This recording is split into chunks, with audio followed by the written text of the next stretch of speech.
Anything media. Omusika wa Pastor Higa Alozi yasimbizzaayo amanyiddwa nga Pastor Jengo ebintu byandibanga bimutabuseeko anti yekwese lwa mabanja agamuyitiriddeko. Chairman Nyanza asabudde Muhammad Nsereko lwa kujerega Bobi Wine mutowe. Buchaman awadde ensonga lwaki yagaana abaana be okugenda mu Kereziya oba masinzizo gonna. Ebya Victor Kamenyo byandibanga simalala wabula Ruth amwesambye. Giant zonto onono omu kwabo bazonto bamugambye ave ku luwombo lwa mukyala wa gundi anti omwami avuddeyo n'amugamba nti weesonyiwe oluwombo lwa mukyala wange. Omanyi Mulise don't run giyava ngenda kubanga mukutuusa akamanya muziko Alhaji Abdul Bunyamishafik Lwanga webali kubeera kene Fik Media wetukutuusaako byonna ebigenda mu maaso mu ggwanga amuliro gaffe gano gabeerayo buli lunaku ssaawa 4 ku TikTok tuba n'emitwe ate amawole mbojjevu gabeera ku YouTube. Pastor Jengo onono nga ye musika wa Pastor Alozias Pastor Iga Mbizaayo Pastor Jengo onono nga ye musika wa Pastor Iga Mbizaayo bambi wate amabanja gamuyitiriddeko oluvannyuma n'emabegako okukiwulira nti ekyamazima TV yali erugenda wamu n'ettaka okuli n'ebintu byonna okuli ebizimba amasomero Kereziya wamu ne terefayina eya ABS kyategerekese nti omukulu ono weeks sabiti 22 bambi talabikako era okusinziira ku Asha atasobodde kubeera nga atukkiriza okwatuukiriza amannya ge agambe tumaze sabiti 22 ng'omukulu ono tetumukubako kyamulobaale. Jjukira nti gye buyise Pastor Jengo yavaayo n'agamba nti yakasibwa emirundi egisoba 4 nga nno ono n'avunaanibwa emisango mujjo omuli ogw'okugaana okulabirira abatoobe kitaabwe Pastor Igabe yaleka. Okusinziira ku Pastor Jenga agamba nti amabanja agasigalawo ekyamazima siinanga egyensobola kubanga ate nyamba mu baana bano kuba n'ekirala nti basusse obungi. Okusinziira ku ebirala ebirabibwako kitegeerekese nti n'amasimu ga Pastor Jengo tegaliiko ate ng'abakozi ku terefayina eno babanja. Okufa kwa taata wa Jengo owa Pastor Igambizaayo byandibanga ate y'ensibuko y'ebizibu ebya Pastor Jengo. Ate ye Chairman Nyanzi onono nga ye muto wa Robert Kyagulanyi Center mu principal wa NUP oba Bobi Wine yasobodde okubeera nga avaayo ate n'atabukira Nsereko Muhammad onono nga ye MP owa Kampala Central.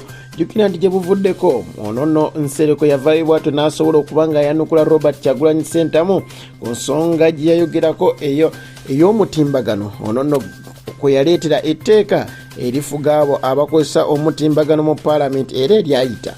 Bobi Wine yavaayo n'abeera nga ate alabula Nsereko n'amugamba nti etteeka liwaleese ligenda kutandikira ku ggwe okucunya. Okusinziira ku Muhammad Nsereko ye yavaayo n'amugamba nti yavaayo ku terefayina emu n'agamba nti Bobi Wine ave mu bintu by'amateeka wabula agenda abisanya ne Katolubwama we basoma MDD.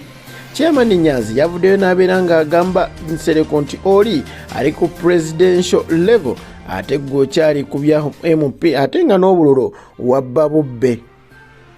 Buchaman awadde ensonga lwaki yagaana abaana be okugenda mu church agamba nti ekyamazima okuva lwe nnakula kitange yali musajja mu Katoliki era nga abeera mu Kereziya naye bwe nakizuula nti ffenna nga nti amadiini gano gava mu basajja bakyeruppe nasalawo mbeere nga ate ngondera obuwanga bwange wamu n'ensinza ey'ekinnansi. Ono nno agamba nti ekyamazima abaana nabagaana okubanga baddamu okubeera nga boolekera Kereziya yonna oba ekkanisa era babeera wano waka we bafunira omwoyo mutukuvu era Mukama Katonda waabaweeredde ebisinga okuba ebirungi. Buchaman agamba nti abantu bangi bavudde ku nnono n'obuwangwa ate ne badda ku bintu by'abazungu. Okusinziira ku Buchaman kyategerekese nti kirabika n'essabeeka teririyo awo nno ne weebuuza oba wa gyagwa kubanga ebyekika byayogerako oba ebyobuwangwa tabirina. Ate ye Victor Kamenyo ekyamazima uniform gy'alina okuba nga ayambala erina kuba ng'eriko n'ettaaga y'obwa prefect yeetaaga kubeera oba wa Messi ng'agaba mmere olw'ensonga nti ayingidde mu ssomero ng'oledde n'obukulu mukulu era nga yeetaaga okuba nga ayambala empale empanvu essaati nga mpanvu nga si ya kitundu ng'eyaba Olive yeetagana kutandikira mu senior 5 kuba ekyamazima ye yunifoomu omutunzi atunga ebbiri gy'anaabeeramu wamu ne sports wear gy'anaazannyirangamu emizannyo. Victor Kamenyo, Mukama Katonda akusaasire. Aganaasembayo Giant Zonto ono nno nga y'omu ku abo babizonto abamanyikiddwa abasinga okuba nga ate basesa abantu, yandibanga ali oluwombo lw'omukyala atali wuwe.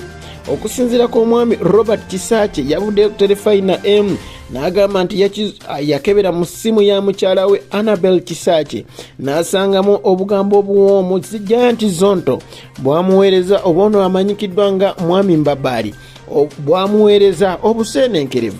Yavuddeyo n'agamba nti omukyala naye amuddamu obumeseji obuseenenkerevu. Kino nno ne kindeetera bambi okwennyamira wamu ne mutima gwange okubeera nga gubuutikiddwa ennaku. Okusinziira ku Anabelle Kisaache ye yavuddeyo n'abeera nga agamba nti ekyamazima bba yasooka kumusaba okuba ng'ayingira bizonto era n'amukkiriza, naye ekiseera kyatuuka n'atandika omugamba nti munnange ebintu bino biveemu kuba waliwo byendaba. Kisaache agamba nti bba alina okukimanya nti ye ne Giant Zonto ba mukwano kubanga bazanyira mu kibiina kyekimu. Okusinziira ku mwami Robert Kisaache agamba nti ssente z'akola asobola okulabirira bulungi mukyala we wadde nga takola kubeera yamuwasa kubeera nga amulabirira, anti ne ssente y'ekikazi ne bwakola terabwako ako kange si kooli. Omwanyi Mulise wajje kyava kubaga Mulise don't run bangi batandise okubanga bakikola bazanya eddoboozi lino ku TikTok ng'ebakolerako ebikolwa. No munnange olina okubeera ng'omanya nti omukyala family eri mu ggwanga lya Namibia wali eri mu kabuga akayitibwa Katima Muliro, era bwe batyo basobola okubeera nga basalawo bafune family day out. Bwe batyo ne mu kkubo basanga babuuni nga nnyingi ne basalawo babeere nga te bayimirira, era ne bayimirira ne bafuna n'ebyokulya basobole okuba nga baziriisaako. Emu ku babuuni zino omwana agenda okuziriisa mu lisoono ng'erabika bubi ng'etiisa ng'ekyamazima bw'ogitunulira obulungi erimu olumaduraati. Era omwana kye yakola bwe yajja agiriisayo bati n'enjasama gye yasamamu okutya Mulise kwe yalaga gy'emisinde egyo gy'owulira. Era Mulise bwe yayolekera emisinde gye yaddukako obuddusi, abazadde be ne bamugamba Mulise don't run. Naye nga munnange ayina kubanga adduka okutaasa obulamu. Omukama akunkomye. Sigadde nze muzikola Haji Abdul Nyamshafi Kulwanga. Nkwagala nnyo, nkwagaliza ebyo byonjagaliza.